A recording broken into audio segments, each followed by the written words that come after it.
Is Juju or black magic real in fraud? This is one of the most asked questions Wicked Blogger Ghana receives, especially from young people trying to understand how some fraud boys seem to cash out big while others struggle endlessly. Many want to know whether it is pure skill, technology, psychology, or something deeper and darker. Is it just fraud or is it Sakawa? Wicked Blogger Ghana has got you covered on this topic, so smash the subscribe button and let's proceed. First, let us clear one important thing. Belief drives behavior. Whether something is scientifically proven or not does not stop people from believing in it, practicing it, and shaping their actions around it. And in the underground world of fraud, belief systems are powerful currencies. According to narratives from the streets, Juju in fraud is real. It exists. In fact, many fraud boys strongly believe that without spiritual backing, most of them would remain broke, unlucky, or stuck at low levels. This belief is deeply rooted, not only in fraud culture, but in African spirituality as a whole. Let us ask a simple question. You believe in miracles, right? You believe that when you pray to God through Jesus Christ, blessings can come.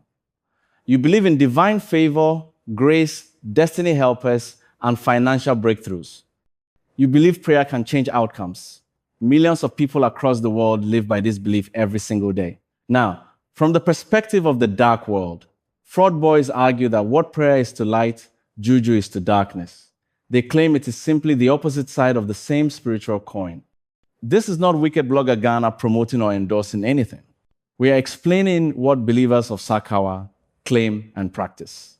In the Sakawa narrative, technology alone is not enough. Scripts alone are not enough. Sweet talking alone is not enough. They believe that without spiritual force, clients will hesitate, question, delay, or disappear. According to them, Juju is used to tie the mind, cloud judgment, create emotional attachment, and remove resistance. Many fraud boys claim that when a client suddenly sends money they cannot logically explain, when someone empties their savings without hesitation, or when a victim keeps sending money even after red flags appear, spiritual manipulation is at play. Again, these are claims, not proven facts.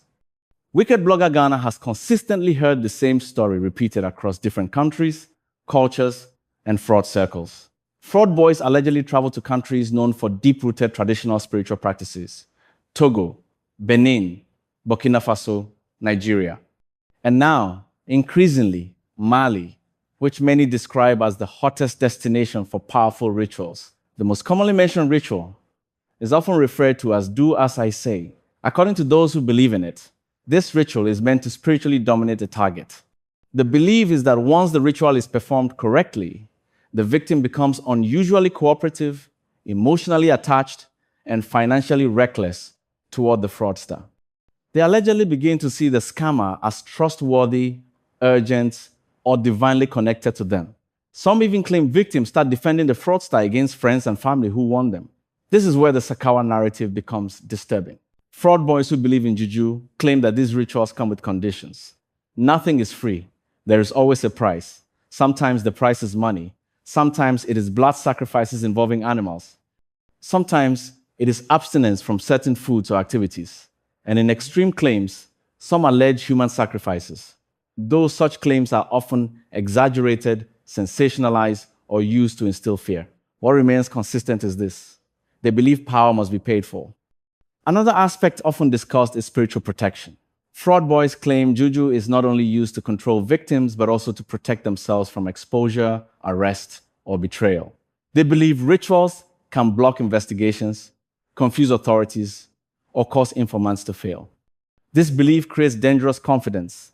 Wicked Blogger Ghana has observed that many fraud boys who believe strongly in spiritual backing become reckless. They overspend, they brag, they insult law enforcement, they feel untouchable.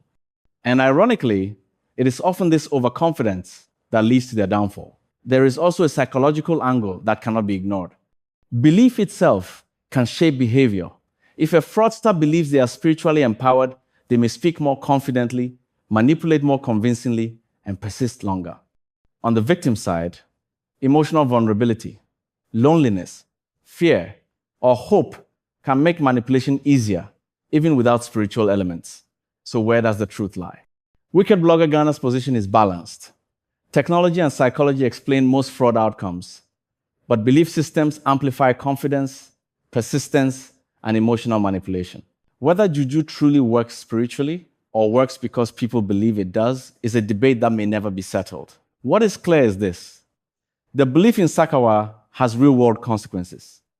Many young people are lured into fraud not just by money, but by stories of instant power, dominance, and supernatural advantage. They are told rituals will make them rich overnight. They are told they will never get caught. They are told they will control minds. What they are not told is the aftermath: mental breakdowns, paranoia, addiction, isolation, fear, and eventually, prison. Wicked Blogger Ghana has followed countless stories where fraud boys later claim the same juju that gave them money also destroyed their peace. Some say they began hearing voices. Some say they lost loved ones. Some say everything collapsed suddenly. Whether spiritual or psychological, the damage is real.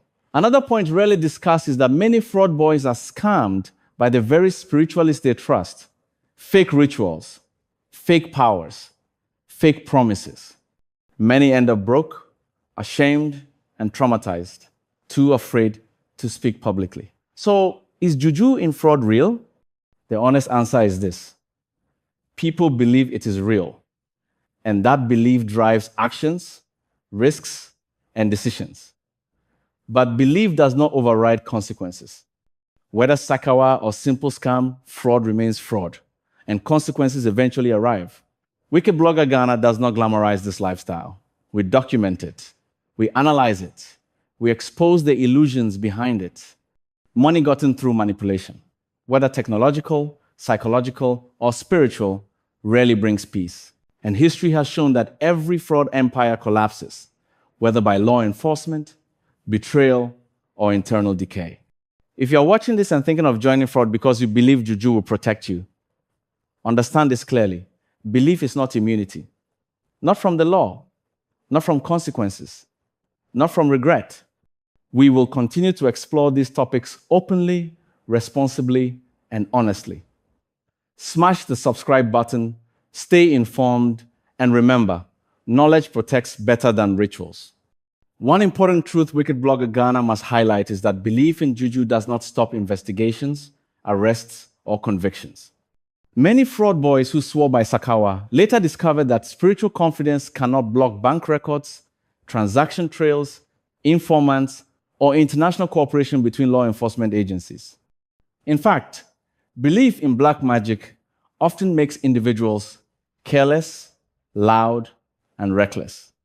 Another angle rarely discussed is fear. Once a fraud boy commits to juju rituals, fear becomes constant. Fear of breaking rules, fear of spiritual consequences, fear of exposure, fear of betrayal. This psychological pressure alone has broken many long before the law ever reached them. There is also the illusion of control.